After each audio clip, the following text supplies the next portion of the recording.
Halo ayah dan bunda. Wah, menjadi orang tua baru itu petualangannya luar biasa ya. Banyak banget pertanyaan, dan ya, kadang banyak juga khawatirnya. Nah, salah satu yang paling sering bikin cemas itu soal gumoh.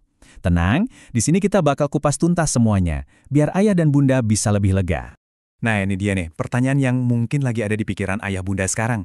Jujur aja, ini salah satu kekhawatiran paling umum. Wajar banget kok. Lihat si kecil keluarin susu lagi padahal baru aja minum, pasti langsung kepikiran. Duh, ini normal nggak ya? Ada yang salah nggak ya? Oke, kita langsung ke intinya ya, biar pikiran lebih tenang. Jawaban singkatnya, iya. Gumoh itu pada sebagian besar kasus normal banget. Apalagi kalau bayinya kelihatan nyaman, happy, dan yang paling penting nih, berat badannya naik terus sesuai kurva. Jadi, coba tarik napas dulu. Ini biasanya bukan tanda bahaya kok.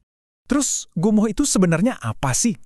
Gampangnya gini, di antara kerongkongan sama lambung bayi, itu ada katup otot, semacam pintu gitu. Nah, pintunya ini belum matang, belum jago nutup rapat. Jadi, karena belum kuat, susu yang udah masuk ke lambung kadang gampang aja ngalir balik ke atas. Ingat ya, ini beda sama muntah. Gumoh itu alirannya santai, nggak pakai usaha. Oke, sekarang kita udah tahu kalau gumoh itu normal. Pertanyaan selanjutnya, kenapa ya? Kok sering banget kejadiannya? Ternyata ada beberapa pemicu simple banget di keseharian kita. Yuk, kita lihat bareng-bareng. Pemicunya tuh seringkali hal-hal sepele loh. Misalnya, perut si kecil kan masih imut-imut, jadi kalau minumnya kebanyakan atau ngebut banget, ya gampang luber. Terus, posisi menyusu yang kurang tegak juga bikin gravitasi nggak bisa bantu nahan susu di bawah. Atau habis kenyang, langsung diajak main heboh, perutnya keguncang, susunya naik lagi. Intinya yaitu tadi, sistem pencernaan mereka emang masih dalam tahap belajar. Oke, teorinya cukup. Sekarang kita masuk ke bagian yang paling ditunggu-tunggu. Terus kita bisa ngapain dong? Kabar baiknya, ada beberapa langkah praktis yang gampang banget buat dicoba, dan ini bisa bantu mengurangi frekuensi gumoh si kecil. Coba deh 4 langkah simple ini. Pertama, kita manfaatin gravitasi. Jaga posisi bayi tetap tegak pas menyusu, dan sekitar setengah jam sesudahnya biar susunya mapan dulu di perut. Kedua, sendawain. Ini penting banget buat keluarin gelembung udara yang ikutan masuk dan bisa dorong susu naik. Ketiga, habis makan, cooling down dulu. Jangan langsung diajak main aktif. Dan terakhir, coba kasih porsi lebih kecil tapi lebih sering. Jadi lambungnya nggak kaget karena kepenuhan. Percaya deh, perubahan kecil ini efeknya bisa besar banget.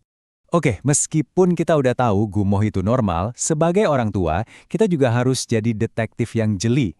Penting banget untuk tahu bedanya gumoh biasa sama gejala yang butuh perhatian dokter. Yuk, kita lihat apa aja bedanya. Coba perhatiin baik-baik ya di kolom tanda peringatan. Kalau yang keluar bukan lagi aliran santai, tapi nyembur kenceng, itu lampu kuning. Atau kalau bayinya kelihatan kesakitan banget, rewelnya nggak wajar, itu juga. Terus ini yang paling krusial, berat badan. Kalau timbangannya stuck atau malah turun, harus segera ke dokter. Sama juga kalau warna gumohnya aneh. Hijau, kuning, apalagi ada darahnya. Kalau nemu tanda-tanda ini, jangan pernah ragu untuk langsung hubungi dokter anak ya. Kita udah bahas dari penyebab, cara ngatasin, sampai tanda bahayanya. Sekarang, yuk kita simpulkan satu hal paling penting yang bisa jadi pegangan buat ketenangan pikiran ayah dan bunda. Nah, ini dia kuncinya. Ingat-ingat kalimat ini baik-baik. Timbangan itu sahabat terbaik kita di fase ini. Selama berat badan si kecil naik terus dengan sehat, gumoh yang sering itu umumnya bukan masalah besar. Kenaikan berat badan itu indikator paling jelas kalau semuanya baik-baik saja. Dan pada akhirnya, percayalah sama insting ayah dan bunda. Kalian yang paling kenal sama si kecil. Kalau secara keseluruhan dia kelihatan happy, aktif, pertumbuhannya bagus, artinya gumoh ini cuma fase kecil aja dari perjalanannya yang luar biasa. Jadi, dari semua tips tadi, kira-kira langkah mana nih yang mau dicoba lebih dulu? Mungkin mulai dari posisi menyusu yang lebih tegak, atau lebih sabar pas menyendawakan si kecil. Ingat, perubahan kecil bisa membawa dampak positif. Dan tentu aja, kalau hati masih belum tenang, nggak ada salahnya sama sekali kok buat ngobrol sama dokter anak. Itu langkah paling bijak.